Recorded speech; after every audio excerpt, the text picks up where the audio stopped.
The Honourable Leader of the Opposition.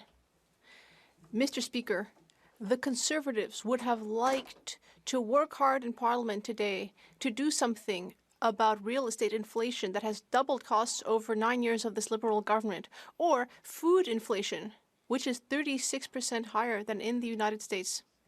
But unfortunately, instead, Parliament is paralyzed due to this Prime Minister.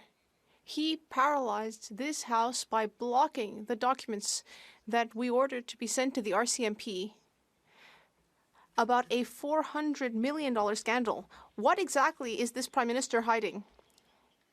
The Honourable Government House Leader.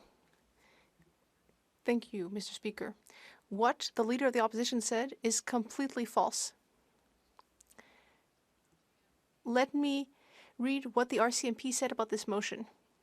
They said there is a significant risk that this motion may be seen as a way of sidestepping normal inquiry processes and protecting the Charter. We are ready to send this to committee and return to the important business of this House. Thank you. The Honourable Leader of the Opposition. Mr. Speaker, this is a $400 million scandal, 8 times more than the sponsorship scandal in financial terms. The AG has found that there were 186 conflicts of interest. The leader of the Green Slush Fund has already been found guilty of violating the law. When someone steals from you, do you call the cops or do you simply send the matter to a committee? The Honourable Minister of Innovation. Mr. Speaker, it's very clear that Canadians have had enough of the little games played by the Conservative Party, and they're tired of these Conservative slogans. They've also had enough of the Conservative filibustering. On this side of the House, as we've said several times, we will always be here to protect people's rights and freedoms in Canada. We will always stand up for democracy, and we will fight for Canada. The Honourable Leader of the Opposition. Conservatives would have liked to be working today to counter the doubling of housing costs this Prime Minister has caused, or the record food price inflation, which has been 36% higher in Canada than in the US. But unfortunately, the Prime Minister has paralyzed Parliament by refusing your ruling directing his government to turn over evidence in the $400 million Green Slush Fund scandal that the Auditor General says involves 186 conflicts of interest, with the chair of the fund found guilty. What has he got to hide? The Honourable Leader of the Government in the House of Commons. Mr. Speaker, the Leader of the Opposition is not being truthful with Canadians. It is the RCMP Commissioner himself who said the RCMP's ability to receive and use information obtained through this production order and under the compulsory powers afforded by the Auditor General Act in the course of a criminal investigation could give rise to concerns under the Canadian Charter of Rights and Freedoms. It is therefore highly unlikely that any information obtained by the RCMP under the motion where privacy interests exist could be used to support a criminal prosecution or further a criminal investigation. Mr. Speaker, let's get The Honourable Leader of the Opposition.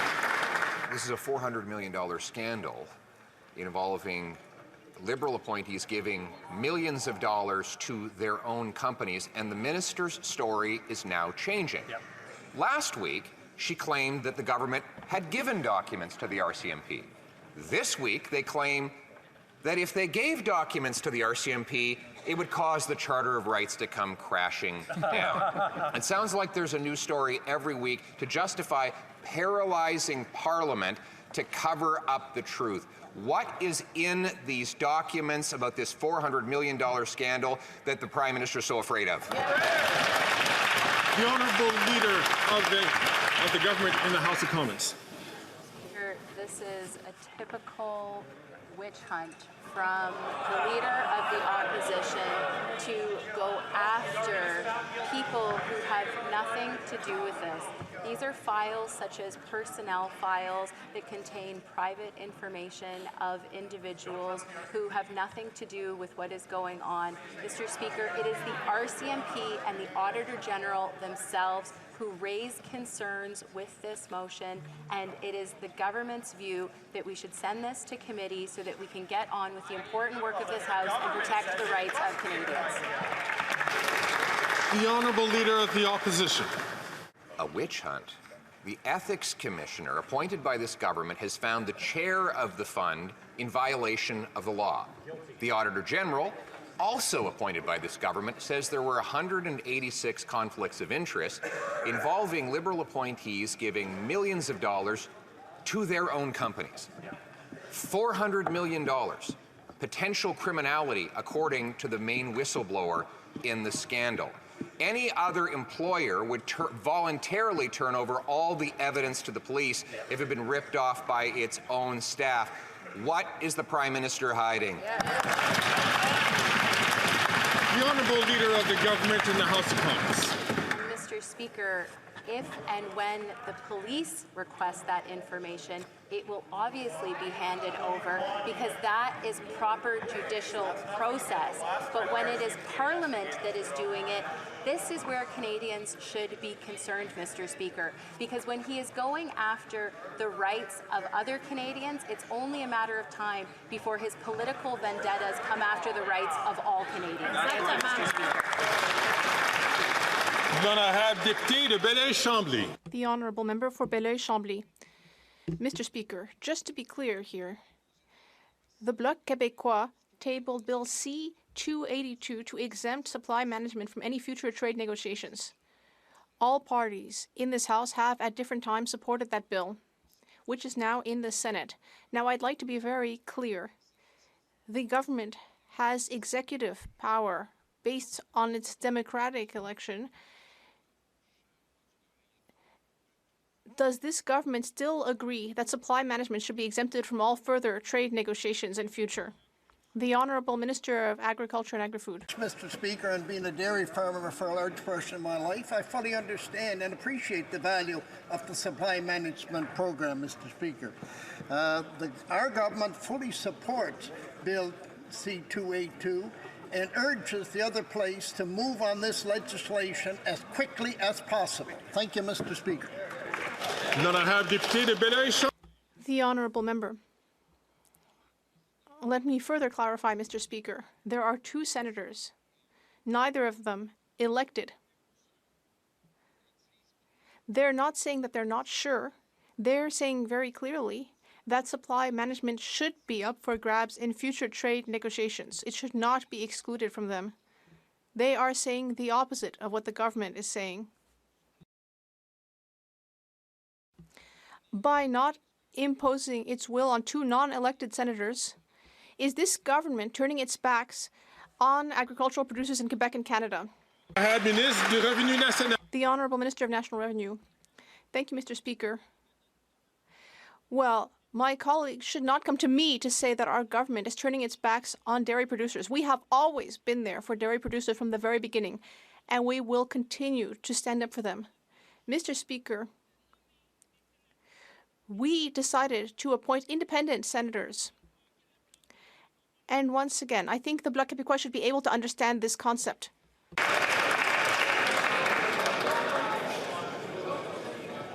The Honourable Member from Burnaby South. You won't believe this. Corporate landlords are using AI technology to rip off renters. They're jacking up rent. Now, the United States is taking legal action against this, but the Liberals are letting it happen here in Canada. Now, I know the Conservatives don't care because their chief advisor is also a chief lobbyist for corporate landlords. But what's the Liberals' excuse? The Honourable Minister for Housing, Infrastructure and Communities. Mr. Speaker, I thank my honourable colleague for his question and his concern for the rising cost of rent, which I completely agree is a very serious issue. Where we differ is we're not satisfied with just launching complaints on the floor of the House of Commons. We want to advance policies that actually put solutions on the table that make a meaningful difference for families. That's why we're putting measures in place to help build more homes, like cutting taxes on apartment construction. It's why we're increasing investments to build more affordable housing, and it's why we put a Renters' Bill of Rights on the table to help protect renters in precarious situations. I only wish the NDP would care enough to join us in trying to do something about the problem. The Honourable Member for Burnaby South. Excuses are way cheaper than rent. Shamattawa First Nation has had undrinkable water since 2018. And this Liberal government is fighting them in court, arguing that they do not have a legal responsibility to clean the water. They're also arguing that when a minister says something, that's just politics. That's not something you have to believe that they're actually going to do. Will the Liberals call off the lawyers and clean up the water? The Honourable Minister for Indigenous Services. Well, Mr. Speaker, that's exactly what we've been doing over the last 9 years, cleaning up the mess that the Conservatives left behind with over $8 billion in investments in clean water operation plants across the country, Mr. Speaker. And we have legislation, incidentally, tied up in committee. Hopefully it will get to this House shortly. I will be testifying tomorrow about the legislation. There are hundreds of chiefs that have called on the NDP and the Conservatives to get this legislation moving through the House, so we never go back to that time again.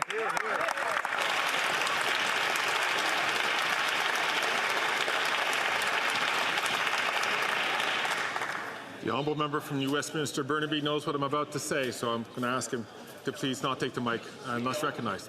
The honourable member from Haldimand, Norfolk.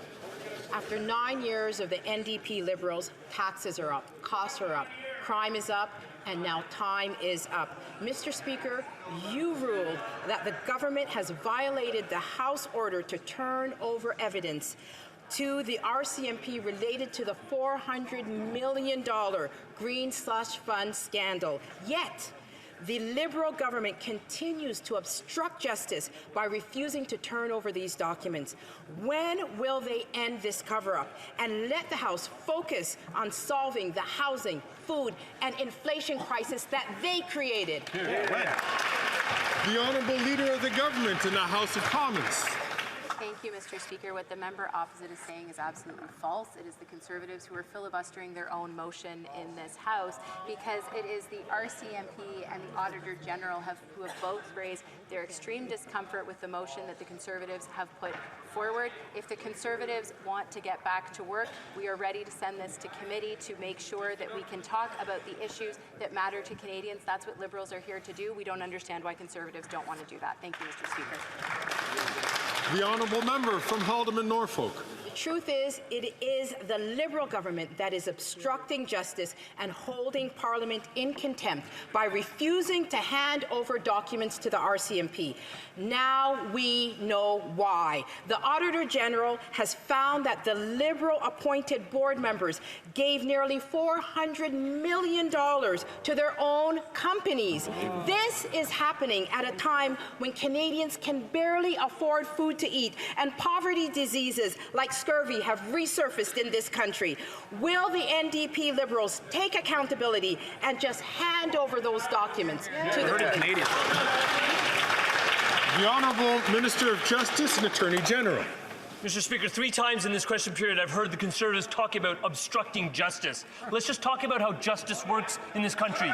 When law enforcement wants to prosecute an individual, they...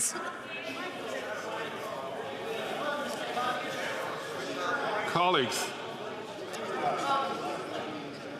I'm going to invite the Honourable Minister of Justice and Attorney General to start from the top.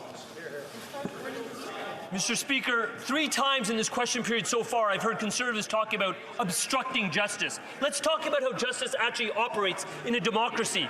Law enforcement has a reasonable suspicion about an individual or an entity. They then go and seek a search warrant from a court so that they can invade that person's privacy and obtain the documents. Instead of pursuing the normal court processes, we have Conservatives saying we're going to subvert all of that for the purposes of partisan gain. This is what we do in a democracy. We stand up for judicial processes and we stand up for the Charter of Rights. We will always do that on this side of the House. Not able to hear all comments, but I did hear the comments from the member from Glengarry Prescott Russell. Asked him not to take the microphone until he's recognized by the Speaker. The honourable member from Dufferin-Caledon. Taxes are up, costs are up, crime is up, time is up, and corruption is off the charts. A fish rots from the head down. So is it any wonder that Liberal cronies appointed to the Green Slush Fund by a Prime Minister twice convicted of ethics violations engaged in corruption? And this is not small corruption, Mr. Speaker. It's $400 million. And, Mr. Speaker, you ordered the production of these documents. Why won't these Liberals stop the cover-up and produce them? The Honourable Minister for Innovation. Mr. Speaker, it's only 9 minutes in question period and slogans are up, Mr. Speaker. Slogans are up again. Canadians are sick and tired of them, Mr. Speaker, repeating the same false things, Mr. Speaker, and repeating the same slogan. What these Conservatives are about, Mr. Speaker, is going after the personal file of employees and former employees. They're targeting STDC today. Who are they going to target tomorrow? That's what on this side of the aisle, we stand for democracy, we'll stand for rights, we'll stand up for Canada.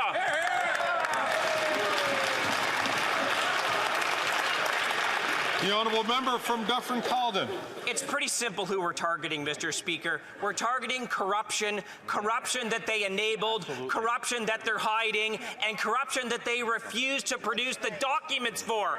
Mr. Speaker, these are documents that you ordered the production of. So Canadians should ask themselves, why aren't they producing them? They're not producing them because they are so damaging. They are so bad. They will destroy this government, and therefore they've used up 7 days of House of Commons time to hide their corruption. Stop the corruption. Produce the documents.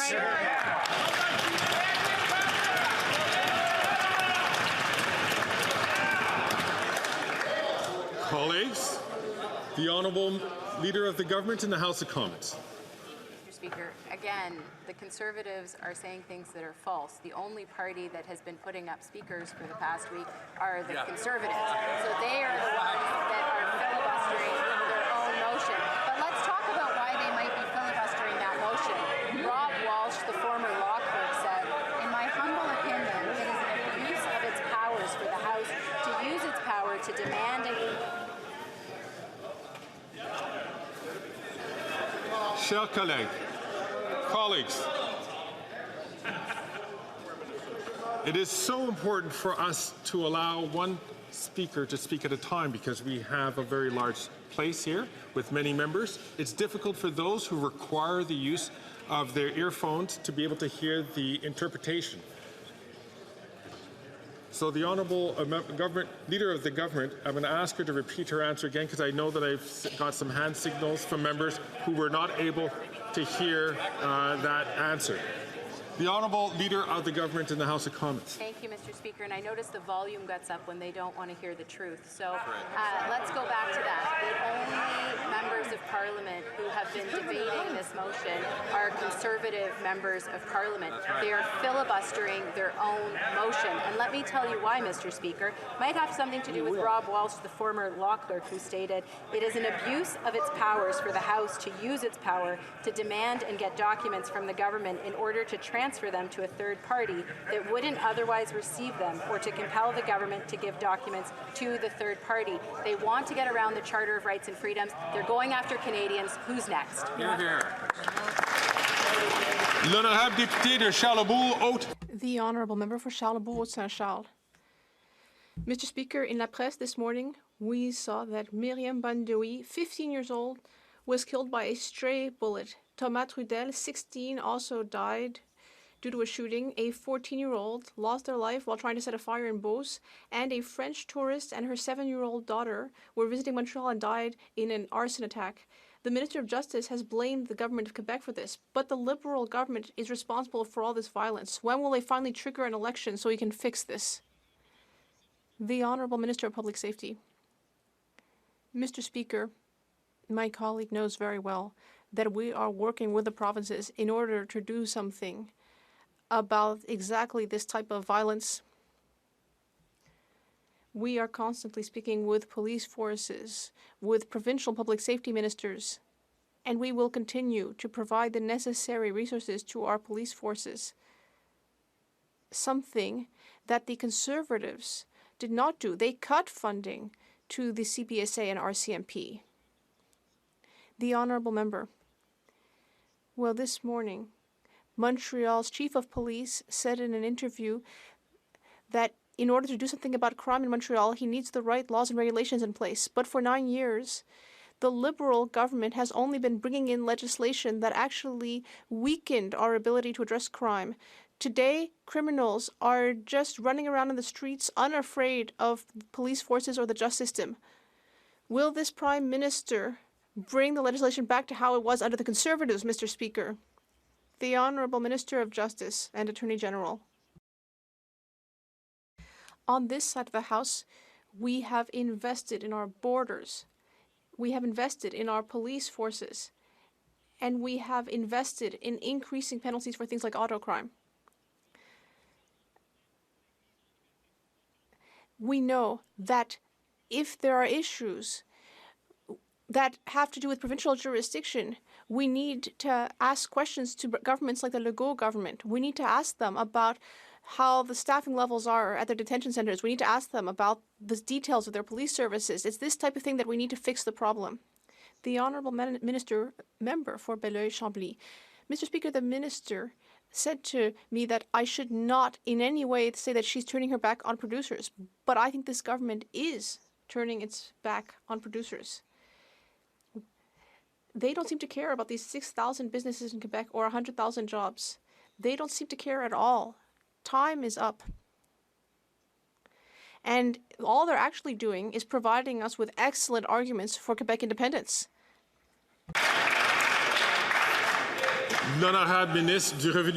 The Honourable Minister of National Revenue. Thank you, Mr. Speaker. Once again, the Liberals stand completely behind the supply managed system. Our dairy, poultry, and egg producers have our full support. Farmers have two real options. Only two real options for the future. A Liberal government that believes in the current system and wants to protect it, or the other option, which is not at all unanimous on the topic of supply management. The Honourable Member for Belleuil-Chambly. Well, there are two other options. Electing a maximum number of Bloc Québécois MPs or sovereignty. That's the other two options. There are just so many failures on the part of this Liberal government. They are so incompetent. Soon it will be too late. Pretty soon, even the NDP won't be able to show its face with these Liberals. Who's really the boss here in Canada? The Prime Minister or two unelected senators? The Honourable Minister of Public Services and Procurement. Thank you, Mr. Speaker. À l'ordre, s'il vous plaît. L'honorable ministre des Services publics et de la... The Honourable Minister. Mr. Speaker, my colleague spoke about incompetence. If there's someone who's really unable to do anything for farmers and producers, it's the leader of the Bloc Québécois, because he's chosen to constantly go on about sovereignty and independence instead of actually addressing our urgent issues. This bill on supply management, the only reason it exists is that there was a Liberal government in power at the time, and that Liberal government is still in power. If it were a Conservative or a Bloc government, we wouldn't have that legislation. The Honourable Member from Mission Mashpee, Fraser Canyon. Mr. Speaker, after 9 years of NDP Liberals, taxes are up, costs are up, crime is up, and time is up. The Auditor General reported 186 conflicts of interest and over $400 million in misspent funds that went to Liberal insiders. The Minister of Environment's former employer, Cycle Capital, received $250 million from the Green Slush Fund, all while over half of Canadian small businesses are losing money year over year. Why is it okay for Liberals to enrich their friends while small businesses are struggling to stay afloat? The Honourable Minister of Innovation. You know, Mr. Speaker, what's not okay is for the Conservative to repeat the same thing time and time again when they know it's false, Mr. Speaker. Exactly. Because the reality, and let's talk about facts, Mr. Speaker. The entity they're talking about was created in 2001. It was managed by the Conservative for 9 years, Mr. Speaker. The CEO of that organization is gone, the board is gone, and the foundation no longer exists, Mr. Speaker. That is the reality. What the Conservative are about is going after ordinary Canadians, those who work at this organization, Mr. Speaker. We're going to stand for democracy, we're going to stand for rights, and we're going to stand for the work that needs to be done by this House, Mr. Speaker. The Honourable Member from Fraser, The Honourable Member from Mission Mashpee, Fraser Canyon. Thank you, Mr. Speaker. Canada lost 9,037 businesses from May to June 2024 and 6,331 declared insolvency year over year. The closures we're witnessing right now haven't been this large since the pandemic when the entire country was shut down. So when Canadian entrepreneurs and workers are struggling, business is still booming for Liberal insiders. Why is the Prime Minister hiding behind the Green Slush Fund documents, and when will he release them to Parliament? The Honourable Minister. We're going to continue to support small and medium-sized businesses.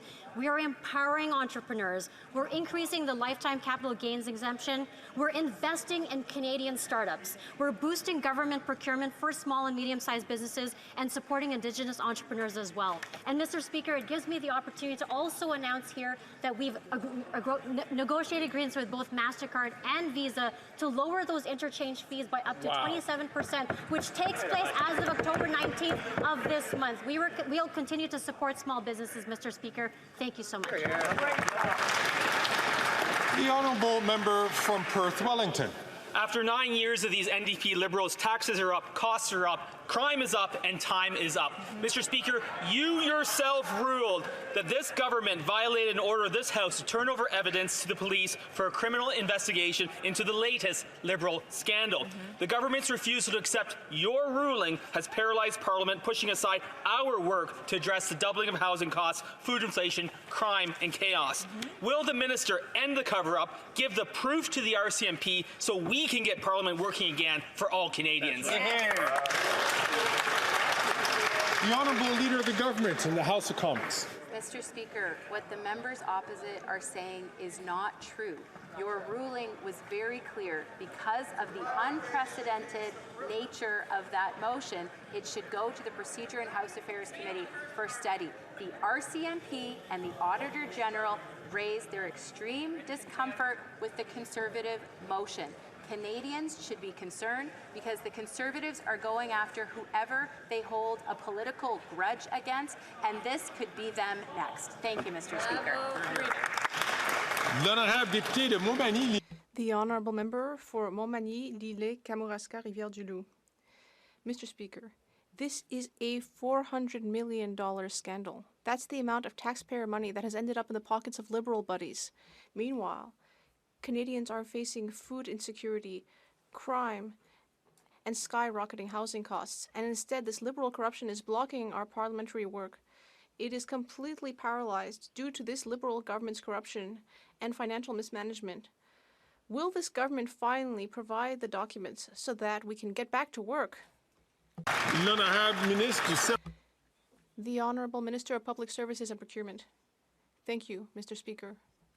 My colleague spoke about financial accountability, and here's what the RCMP had to say about responsibility.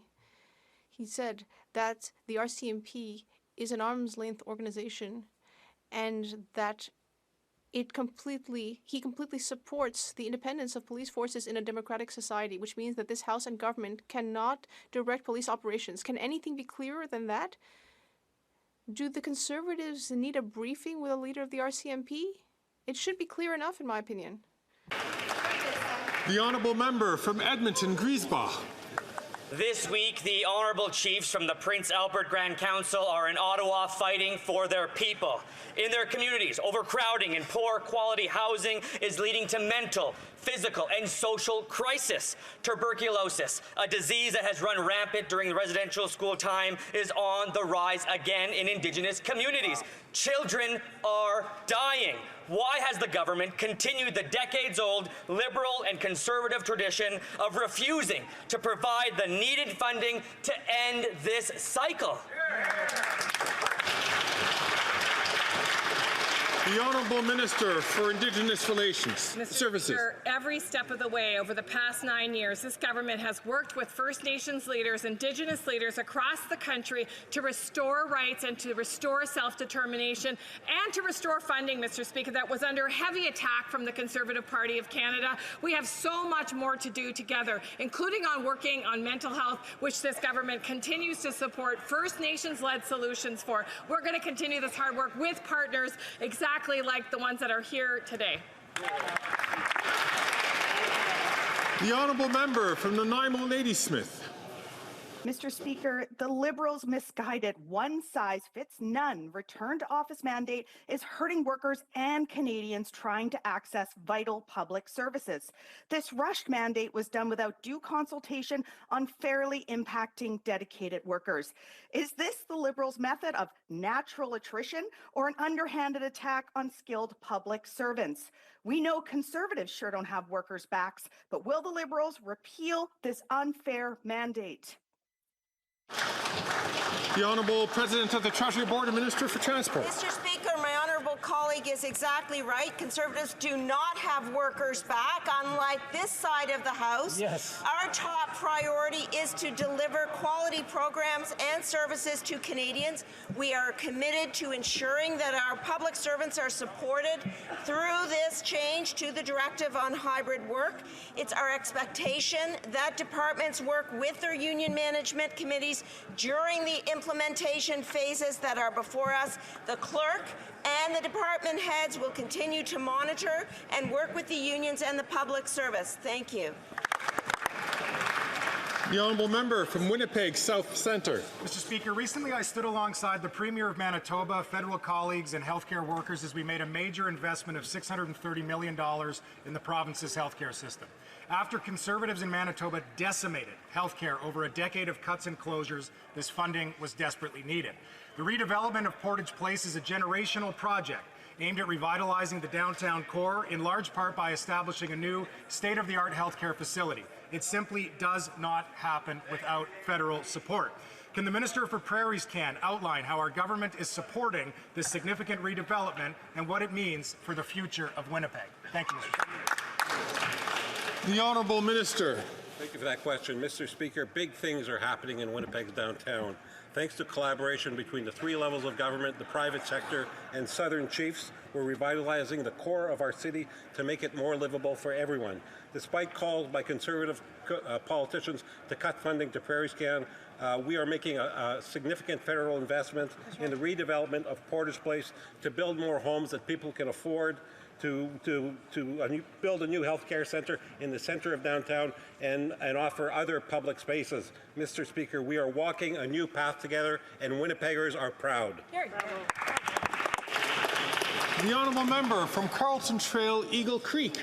After 9 years of this NDP Liberal government, taxes are up, costs are up, crime is up, time is up. The corruption of this Liberal government knows no bounds. The Liberal Minister of Employment has continuously misled Parliament about his alter ego, the other Randy. Texts from his business partner reference a Randy, and we now know there was no other Randy involved in the fraudulent medical supply company while he was a sitting member of Cabinet. When will the Minister come clean with Canadians, end this charade, and resign? The Honourable Leader of the Government in the House of Commons. Thank you, Mr. Speaker. The Ethics Commissioner has looked into this matter 3 times and each time has confirmed he has no concerns. Thank you, Mr. Speaker. Honourable Member for Edmonton West. Mr. Speaker, after 9 long years of this Liberal NDP government, taxes are up, costs are up, corruption is up, and apparently the amount of Randys is up. The Minister of Employment has been accused of violating the law by engaging in improper business dealings with his corrupt, scandal-plagued partner. The minister claimed he wasn't involved in this business, but was later forced to admit that he was. He should admit he is the other Randy and that he violated the law. When will the minister come clean and admit to everyone what we all know? The Honourable Leader of the Government in the House. Mr. Speaker, as I just said, the Ethics Commissioner has looked into this matter 3 times and each time has confirmed he has no concerns. Thank you, Mr. Speaker. The Honourable Member from Calgary-Shepherd. 9 years of this NDP Liberal government, taxes are up, costs are up, crime is up, and time is now up for them. The Liberal minister from Edmonton claimed he had no contact with his business partner during an alleged $500,000 fraud linked to the other Randy. But phone records and text messages now show the complete opposite. It seems the minister made a habit of bending the rules and using his influence to benefit his business partner. The same business partner that you, Speaker, have now found is in contempt of Parliament. So it's really simple. Will the minister admit that the charade is up and then admit that he broke the law and confirm that he is in fact the other Randy? Hear, hear. Hear, hear. The Honourable Leader of the Government in the House of Commons. Thank you, Mr. Speaker. In case my honourable colleague didn't hear my previous answer, as I stated, the Ethics Commissioner has looked into this matter 3 times and each time has confirmed he has no concerns. Thank you, Mr. Speaker. The Honourable Member from Wellington, Halton Hills. Mr. Speaker, Fact 1, PFLP is a listed terrorist entity. Fact 2, Khaled Barakat was a member of PFLP when he founded Sammy Doon in 2012, and his wife Charlotte Cates incorporated Sammy Doon under Canadian law in 2021. Fact 3, under Section 8305 of the Criminal Code, any entity that has knowingly acted on behalf of, at the direction of, or in association with a listed entity can be listed. The facts are clear. The government's position is not. Why hasn't the government listed Sammy Doon as a terrorist entity under the Criminal Code? The Honourable Minister for Public Security. Speaker, the government's position has in fact been very clear. Decisions around listing terrorist entities are made based on the advice of security and intelligence officials. My colleague, the Parliamentary Secretary, made it clear yesterday. I have instructed the security and intelligence agencies that report to us to do on an expedited basis a review of these matters. And I've said, Mr. Speaker, we hope to come back to Canadians with information very soon. The Honourable Member for Shefford. When we demand an increase in old age security payments for 65 to 74-year-olds, the Minister of Seniors accuses us of saying no to seniors. But he should know that the Bloc Québécois is on team yes. Yes to pensioners, yes to improving their living conditions, yes to no longer having 2 categories of seniors. It's the minister who is on team no. His only achievement since taking office has been to say no to pension increases. That is his only achievement. Saying no. Why doesn't he join Team Yes to Seniors? The Honourable Minister of Labour and Seniors. I would like to reassure my colleague and the entire Bloc Québécois that we know that they're saying yes to seniors. But, Mr. Speaker, they said no a lot too. They've said no to all increases in supports to Quebec and Canadian seniors. 2.4 million seniors are benefiting from the GIS increase. We increased it, but the Bloc Québécois voted against that. The Honourable Member for Shefford. The Bloc Québécois is not alone in saying yes to seniors. 79% of Canadians say yes to increasing old age security for 65 to 74-year-olds.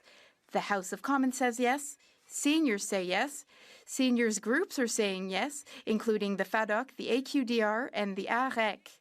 Imagine, even the AREC from Outaouais, the minister's own region, came out to support us on the Hill. The minister is standing alone. In fact, in his riding alone, he could help 12,000 people. Can he wake up? Today, Verdun. Tomorrow, Gatineau.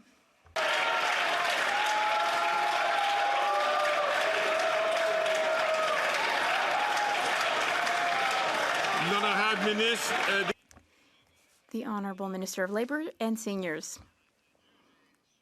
Well, I have often visited my colleague's beautiful region. I encourage her to visit Outaouais. The Outaouais is my region, and when she's in the Outaouais, she can explain to the 14,000 people in her riding of Shefford, because those 14,000 in her riding are today benefiting from the Canada Dental Care Plan, and she can explain to them, Mr. Speaker, why she voted against that. I encourage all members, including and especially the member for Lac-Saint-Jean, to not rise before having been recognized by the chair. Oh, I may be mistaken in who I named, and if that is the case, then I do apologize. But the members in that part of the room, please do not take the floor before recognized by the chair. After 9 years, the NDP Liberals, taxes are up, costs are up, crime is up, grocery prices are up, and time is up. A year ago, the Liberals promised to lower food prices by Thanksgiving. All Canadians got were empty promises and empty stomachs. Now they're going to pay $80 for a turkey this Thanksgiving. Food inflation in Canada is 37% higher than the United States. Food security is up 111% thanks to the NDP Liberal carbon tax. Will the NDP Liberal government axe the carbon tax so Canadians can afford a Thanksgiving dinner? The Honourable Minister for Innovation. Well, Mr. Speaker, I can assure the member that it's much cheaper at Thanksgiving dinner in Shawinigan. I don't know where he's shopping for his turkey, Mr. Speaker. I'll invite him to my house in Shawinigan. He'll find out it's a bit cheaper. But, Mr. Speaker, the reality is what is this government has done, and it's said by all the economists in Canada, Mr. Speaker, what we've done, which is the most significant thing, is to reform competition in this country, Mr. Speaker, to have less concentration, more choice for consumer, which stabilize price, Mr. Speaker. And in addition, they should celebrate. We now have a grocery code of conduct in this country, Mr. Speaker, to bring more fairness and stabilize price in the country. The Honourable Member from Foothills. I don't think many Canadians find the minister making fun of their struggles much of a joke. That's right. Because the reality is, for many Canadians, buying that turkey for Thanksgiving is just a dream. The Liberal NDP government has made the Canadian dream a food bank nightmare. 1 million Canadians just in Ontario went to a food bank last year, up 25%. And now doctors are raising the alarm on scurvy in Canada because Canadians can't afford basic nutrition.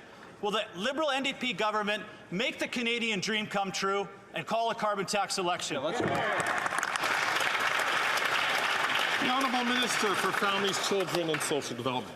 Mr. Speaker, on this side of the House, I'm proud that in 2016 we introduced the Canada Child Benefit. Mr. Speaker, there's 4.3 million families and over 7 million children across this country who receive this benefit each and every month. That's $547 a month for parents with children ages 6 to 18, or $604. Right, so imagine this, right?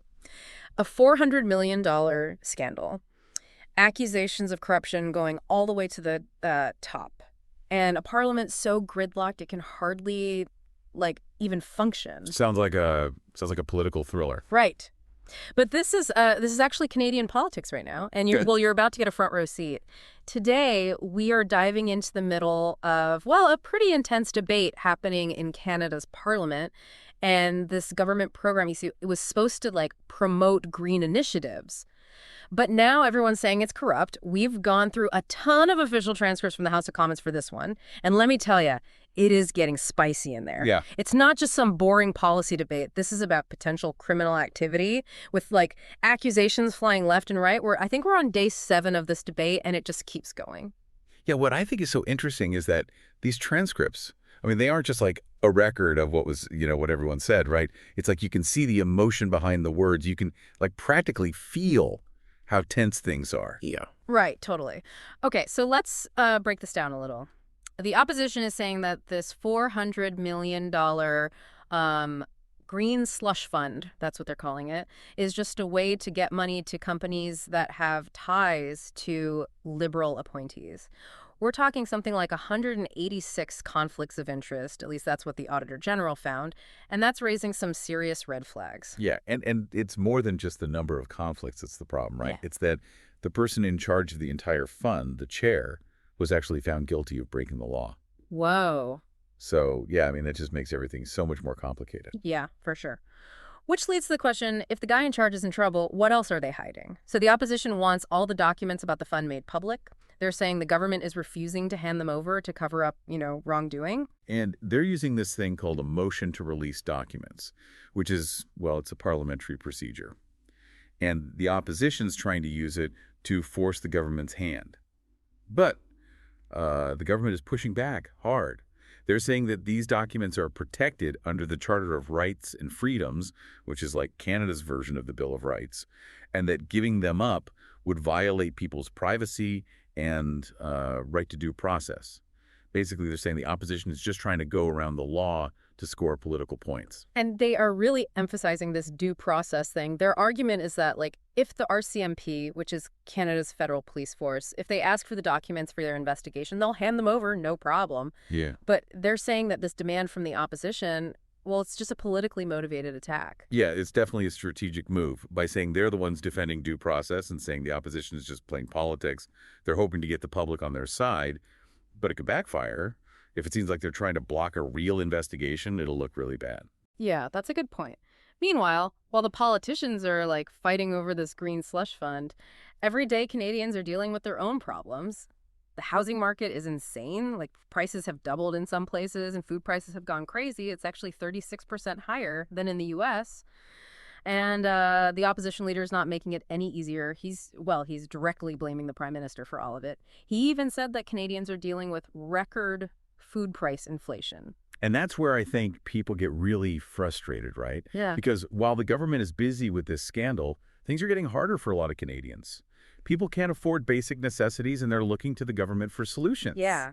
The opposition leader kept saying that. He even said, and I'm quoting here, Conservatives would rather be working today to counter the doubling of housing costs this prime minister has caused, or the record food price inflation, which has been 36% higher in Canada than in the U.S. So, he's making it clear. The government should be focused on these big problems, not scandals. It definitely makes you think about what the government should be focusing on, right? What's more important? For sure. And the opposition leader didn't stop there, he said. But unfortunately, the prime minister has paralyzed Parliament by refusing, directing his government to turn over evidence in the $400 million green slush fund scandal that the Auditor General says involves 186 conflicts of interest. With the chair of the fund found guilty, what has he got to hide? You can practically hear the frustration. It's like he's saying, look, let's stop with the legal stuff and focus on what really matters. Okay. Did someone do something wrong? He's trying to get to the bottom of things. Right.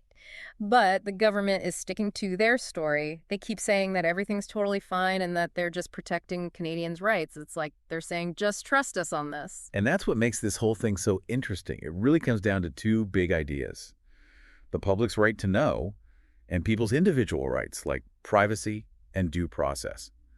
It's hard to know which side is right, and it probably depends on your own politics, honestly. That's true. The government keeps saying if the RCMP asks for the documents, we'll hand them over, no problem. But they think that the opposition is just attacking them. It's a risky move, though. It's like they're daring the opposition to push harder. If the public thinks the government is hiding something, it's going to be bad. For sure. And get this green slush fund isn't the only thing that doesn't look so good. People are also saying that there's some shady stuff going on with one of the Minister of Environment's old employers. This company, and it was actually this minister's old employer, somehow got $250 million from the fund. I mean, come on. Right. It makes you wonder if this is all really about helping the environment or if it's just about helping their friends. And what about all the small businesses in Canada that are struggling right now? It just doesn't seem fair. Totally. One of the MPs brought that up, actually. They said that over 9,000 businesses closed down between just May and June of this year. And then they were like, why is it okay for Liberals to make their friends richer while small businesses are shutting down left and right. It's something a lot of people are probably thinking, especially if they've ever tried to run a small business. Yeah, totally. It just feels like there are different rules for the government and everyone else. Yeah. And that's a problem. Definitely. And then there's the whole problem with food prices, which, as we said, are way higher here than in the U.S. The Liberals promised last year that they'd be lower by Thanksgiving, but obviously that didn't happen. And now Canadians are paying 37% more than Americans for food. It's like the government isn't even trying to understand what it's like for regular people right now. They make these promises, but nothing really changes. Right. The opposition kept saying that food security is up 111%, which means more and more Canadians are having trouble putting food on the table. And then they said, thanks to the NDP Liberal carbon tax, like they're really trying to make people connect those two things. Yeah, they're saying that the government's policies are making it harder for people to afford food, which, I mean, it's scary. Yeah, it is. They even ask, will the NDP Liberal government axe the carbon tax so Canadians can afford a Thanksgiving dinner? Like, that's rough. Wow, they're getting really direct. Bringing up Thanksgiving like that, it's like they're trying to appeal to, I don't know, something everyone understands and cares about. Definitely. The government, of course, says that their policies are actually helping to control prices and make life more affordable. They're talking about how they're trying to make the grocery sector more competitive, and they mention that new grocery code of conduct. And then there's all that stuff about making housing more affordable. Yeah, it's easy to say you're going to fix things, but I don't know. It doesn't feel like it's getting any better for most people. You're telling me.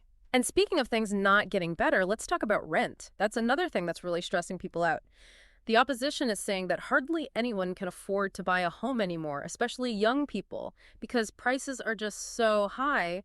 They even said that in a lot of cases, it's actually cheaper to get evicted than to keep paying rent. Wow. Yeah, this whole housing crisis is a huge mess. It's going to take a lot more than just building a few more houses to fix it. Right. One MP was like, evictions are way cheaper than rent. It's pretty crazy when you think about it. Yeah, landlords have all the power right now. Yeah. There really needs to be something done to protect renters. Absolutely. Okay, so shifting gears a little bit, one MP brought up the issue of unsafe drinking water in Indigenous communities. They talked about the Shimadawa First Nation and how they haven't had drinkable water since 2018. They accused the government of fighting these communities in court instead of, just giving them clean water. It's really sad that this is still a problem in Canada. Clean water is a basic human right. I know, and the MP was like, will the Liberals call off the lawyers and clean up the water?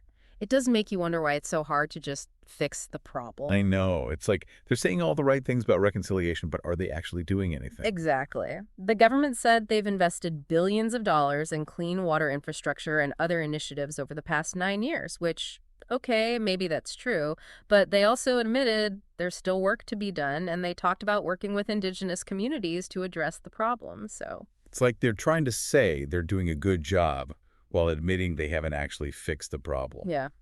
Okay, so then the discussion went to crime, which, always happens. The opposition argued that the government's policies are making communities less safe, that they've made the criminal justice system weaker, which is just helping criminals. Well, and this is a tough topic because everyone has different ideas about how to deal with crime. Right. The opposition leader actually asked when the government was going to bring the legislation back to how it was under the Conservatives. They're basically saying that the Conservatives were tougher on crime, which I don't know if that's true or not. Yeah, it's easy to say things were better in the past. Yeah. But things are always more complicated than that. Totally. So the government defended themselves by talking about all the money they've given to law enforcement and border security and how they've made the punishments for some crimes harsher. They also talked about how important it is to work with the provinces and territories to deal with crime. Which makes sense. Crime isn't just a national issue, it's a local issue too. Totally. Okay, so this next part is kind of random, but they started talking about supply management, the system that protects Canadian dairy, poultry, and egg producers. One MP wanted to know if the government would, get rid of it in future trade negotiations. Which is a really touchy subject, especially for farmers. They rely on that system to make a living. Right. And the Minister of Agriculture is all about protecting supply management. He even said that the Senate needs to hurry up and pass a bill that would protect it in future trade deals. Which is interesting because trade deals are about making compromises. It sounds like he's not really willing to budge on this. Yeah, and then another MP was like, hold on, 2 senators literally said that it should be on the table in future trade deals, and then he accused the government of abandoning Canadian farmers. It's like everyone has a different idea about how to handle this. Yeah, and the government just said that they totally support supply management and that the Bloc Québécois is just using this to try to get Quebec to separate from Canada. It's like they're saying, if you don't agree with us, you're not a real Canadian, which is kind of a dangerous game to play. Yeah, for sure.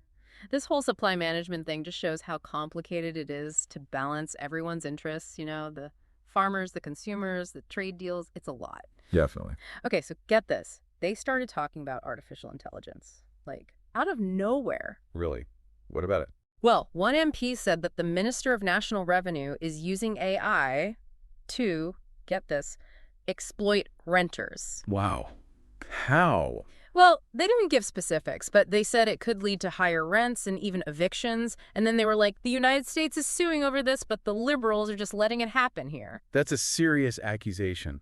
And it makes you think about, how much power does AI have, and are the people in charge using it responsibly? Right. And it gets worse. They then said that the Conservatives are in on it, too. They said that one of their advisors is a lobbyist for corporate landlords. That's like they're saying the whole system is corrupt. Right. The Minister of Housing was like, yeah, rent is a problem, but we're not just going to complain about it. We're going to fix it. Well, that's what they all say. Right. And then he started talking about tax cuts for apartment construction and all the money they're spending on affordable housing and that renters' bill of rights they keep talking about. Yeah, we'll believe it when we see it. Right. Right. Okay, so this next part is really sad. One of the MPs brought up the death of this 15-year-old girl, Miriam Bandui, who was killed by a stray bullet in Montreal. It's awful. And then he talked about all the other violence happening there, like this 14-year-old who died in a fire and these tourists, a mother and daughter, who were murdered in an arson attack. It's heartbreaking. Yeah. And it makes you wonder, what are we doing wrong? How can we make our community safer? Right. And this MP put all the blame on the Liberals. He said, when will they finally trigger an election so we can fix this? It's like he's saying that the government can't keep people safe and that we need new leadership. It's definitely a way to get people fired up, especially when they're scared. Yeah. The Minister of Public Safety was like, we are doing things. We are working with the provinces and territories and the police, and we are giving law enforcement everything they need.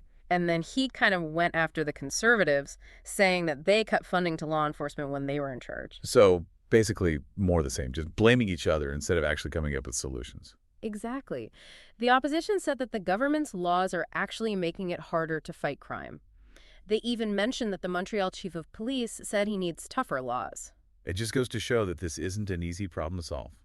There's no magic solution, You can make the laws tougher, but that won't stop crime from happening. You're telling me the government just went back to talking about border security and police funding and tougher sentences and working with the provinces. So pretty much the same thing they said before. Pretty much. Okay, so switching gears completely, one of the MPs brought up old age security, the OAS payments. Yeah, what about them? Well, this MP was criticizing a minister of seniors for not wanting to increase those payments for people between 65 and 74. They said it shows that the government doesn't care about seniors, especially since, 79% of Canadians actually support increasing those payments. It's hard to argue with that many people. Right. And then they really went for it, saying, when we ask for an increase in old age security payments for 65 to 74-year-olds, the Minister of Seniors accuses us of saying no to seniors. His only achievements since taking office have been to say no to pension increases? Wow. Not holding back. Nope. And then, get this, they finished with his only achievement, saying no. Why doesn't he join Team Yes to Seniors? Oh, wow. So what did the minister say? Did they say anything? The Minister of Labor and Seniors talked about the Guaranteed Income Supplement, or GIS, and how much they've increased that. But what about OAS? Right. Well, the MP wasn't satisfied. They kept talking about how everyone wants to see those OAS payments increased, the public, seniors groups, even seniors in the minister's own riding. Bringing it back to their constituents is a smart move. Right. And then they just ended with, can he wake up? Oof. Mic drop. Right. So we're back. Last time we were talking about how Canada's parliament is totally stuck. There's this $400 million scandal going on. And the opposition is, well, they're not letting it go. Yeah. And they're smart about it. They're connecting this whole scandal to, the economy, which everyone's worried about. Right. One MP even said that the government's financial mismanagement is so bad that it's like hurting the whole country. And they're using real examples, Hmm. you know. Housing costs are crazy. People can't afford food. It's resonating. Totally. It's like, it's one thing to argue about policy, right? Yeah. But it's another thing when people feel like the government is ignoring real problems. Exactly. And so far, the government's response has basically been to just deny everything. Nothing to see here. Right. But the more they say that, the less believable they seem. Even some of their own people are starting to doubt them. Oh, really? Are you saying there are problems within the Liberal Party?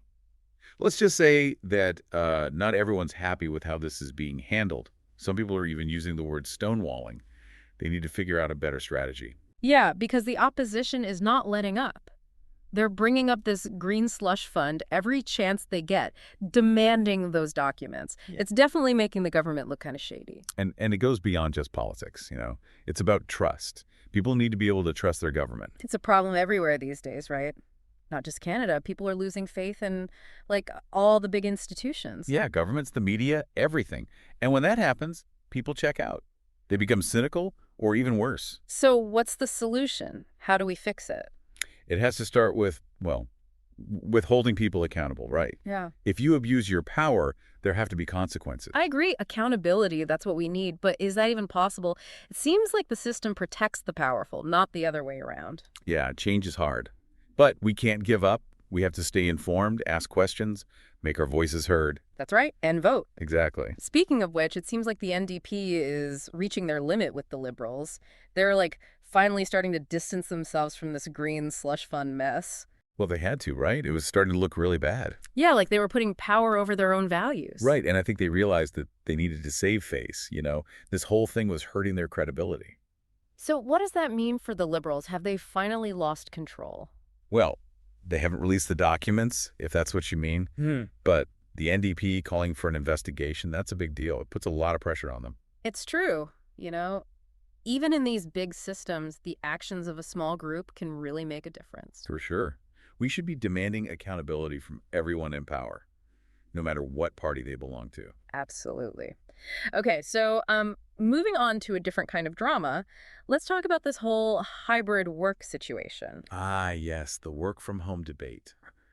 Still going strong, I see. It's a big deal. One MP was saying that the government's like one-size-fits-all approach to hybrid work is actually hurting public servants and the Canadians who rely on them. Well, it makes sense, right? Because in a huge adjustment, there are bound to be problems. This MP even called it an underhanded attack on workers. Like, they think the government is trying to force people to quit. Which, I mean, would be terrible. Right, so they're saying that the government should just get rid of these hybrid work rules. It's a tough one because, I mean, the government does have to think about all Canadians, right? Not just the people who work for them. Right. So the government was like, we are committed to supporting our employees and providing high-quality services. It's going to be interesting to see how it all plays out. Totally. But, okay, enough about work. Let's talk about something more positive. Positive. Are we allowed to do that? We are. Amidst all the scandals and negativity, there have been some really positive things happening, too.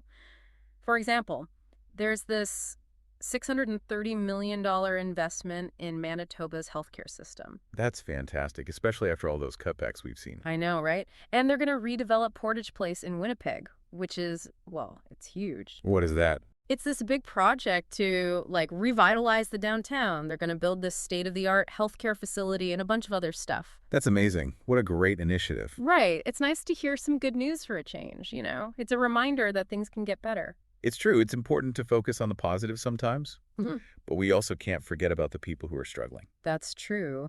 And speaking of struggling, one MP brought up the Prince Albert Grand Council. They're dealing with a housing crisis, like a really bad one. Oh, no. That's awful. It's really bad. Overcrowding, terrible living conditions. They even have tuberculosis there. Tuberculosis. Wow. Yeah. That's really bad. It is. And this MP was basically like, both the Liberals and the Conservatives are to blame. They both ignored this problem for years. And they're right, you know? This isn't a new problem. It's been going on for decades. They even said, why has the government continued the decades-old Liberal and Conservative tradition of refusing to provide the needed funding to end this cycle? They're not mincing words. Not at all. So the Minister of Indigenous Services said all the usual things about working with Indigenous communities and restoring rights and increasing funding and reconciliation. But will anything actually change? That's the question, isn't it? Okay, let's shift gears a little and talk about something a little more global. The whole Israel-Palestine conflict is, well, it's still happening. Yeah. It's hard to know what to say, you know? It's such a complex and sensitive issue. It really is.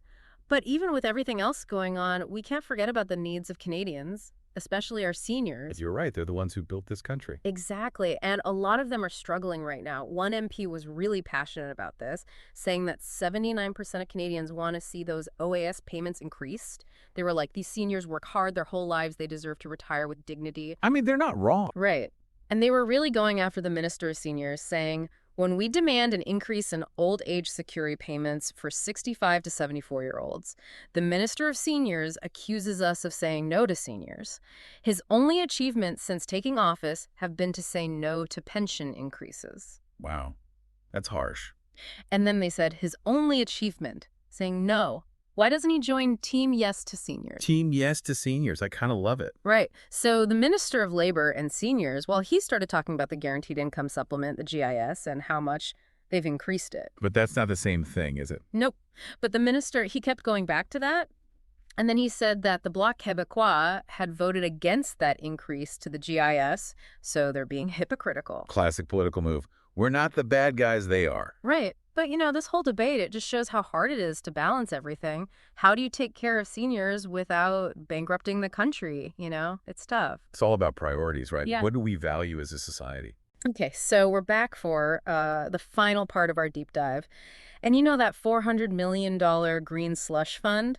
Well, it's gotten even messier. What's so interesting is how this whole scandal has become about, like, everything else that's wrong right now. The economy, the government, it's a lot. Totally. It's like this scandal has given everyone permission to finally say what they've been thinking all along. And the opposition is using that. They're saying, look at what's happening. This is what you get with this government. Right. They're saying that the government cares more about themselves than they do about the people. And they're not just blaming the government as a whole, you know. They're going after the prime minister directly. Oh, yeah. Like, what are they saying? Well, one MP said that, and this is a direct quote, after 9 years of this NDP Liberal government, taxes are up, costs are up, crime is up, and time is up. The corruption of this Liberal government knows no bounds. Wow. They're really going for it. Oh, yeah. And they're bringing up all sorts of other stuff, even if it's not really related to the Green Slush Fund. Like, there's this one Liberal MP who's been accused of basically using his job to make himself richer. It's not totally clear if he broke the law or not, but it looks really bad. Oh, so what are they going to do about it? Well, the opposition wants him to resign, but the Liberals are saying that the ethics commissioner already looked into it and said he didn't do anything wrong. I don't know. It just seems like there's so much we don't know about this whole thing. Right. And even if he didn't break the law, it still looks bad. Like, are there different rules for politicians? It makes you wonder. It really does. And people are losing trust in the government more and more every day. Which is scary, because if people don't trust the government, who are they going to trust? Exactly. Oh, and remember how the Liberals promised to do something about food prices last year? Well, the opposition hasn't forgotten. They keep bringing it up, how prices are now 37% higher here than in the U.S. Ouch. Yeah, that's going to hurt. Tell me about it. And one MP was talking about how food insecurity is up 111%, meaning more and more people can't afford to eat. They even said, and I'm quoting here, thanks to the NDP Liberal carbon tax. It's pretty bold to say that the government is directly responsible for people going hungry. Oh, yeah, they're not holding back. And of course, the government is trying to defend themselves. They're talking about increasing competition and this grocery code of conduct, and even how they're working with credit card companies to lower fees for businesses. That's like they're throwing everything at the wall and seeing what sticks. It really is. So yeah, it's been a lot to take in, this whole green slush fund thing, the accusations, the economy, everything. It's enough to make you want to give up on politics completely. I know what you mean, but like, we can't give up, you know? We have to stay informed, ask questions, hold the government accountable. You're absolutely right. That's why we do this, right? So that people have the information they need to make informed decisions. Exactly. And to remind people that they're not alone. Well said. That's a wrap on this deep dive. Thanks for joining us. Until next time, stay curious, stay engaged, and most importantly, stay informed.